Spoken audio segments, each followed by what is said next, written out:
By the side of a wood, in a country a long way off, ran a fine stream of water, and upon the stream there stood a mill. The miller's house was close by, and the miller, you must know, had a very beautiful daughter. She was, moreover, very sweet and clever, and the miller was very proud of her. One day, the miller met the king at the woods. Hello, Highness. You won't believe. My daughter can spin gold out of straw. Really? Yes.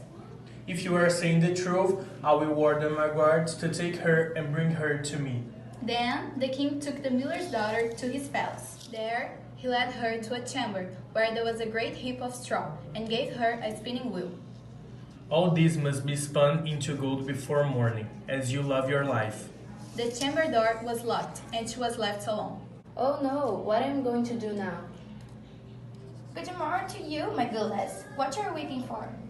Oh, I must spin this straw into gold, and I don't know how. What are you giving me to do it for you?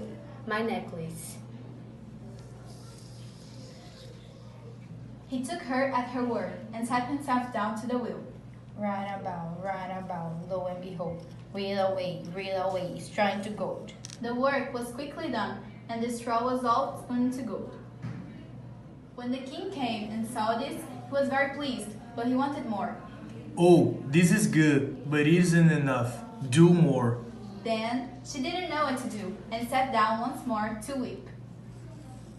Hello again, young lady. What you give me to do your task? The ring on my finger. Right about, lo and behold, reel away, trying to gold. The king was greatly delighted to see all this glittering treasure, but still he had not enough. So he took the miller's daughter to a yet larger heap. All this must be spun tonight, and if it is, you shall be my queen. As soon as she was alone, that dwarf came in. Why you give me to spin gold for you this third time? I have nothing left. Then say you give me the first little child that you may have when you are queen. That may never be, but that's fine. Round went the wheel again to the old words, and the mannikin once more spun the heap into gold.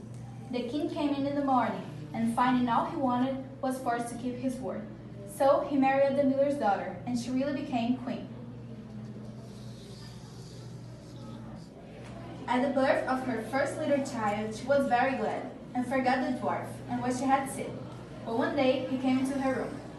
Remember our promise? Please, I give you all the will of the kingdom, but please don't get my child. I'll give you 3 days grace. And if you during that time you tell me my name, you shall keep your child. Now the queen lay awake all night, thinking of all the odd names that she had ever heard, and she sent messengers all over the land to find out new ones. The next day, the little man came, and she began with Timothy. No. Ichabod. No. Benjamin. No. Jeremiah. Madam, that is not my name. The second day, she began with all the comical names that she could hear. Benny Legs, Hunchback, Crookshanks. Madam, that is not my name. The first day, one of the messengers came back. I have traveled 2 days without hearing of any other names, but yesterday I was climbing a high hill among the trees of the forest, and I saw a little hut, and before the hut burnt a fire, and round about the fire, a funny little dwarf was dancing upon one leg and saying,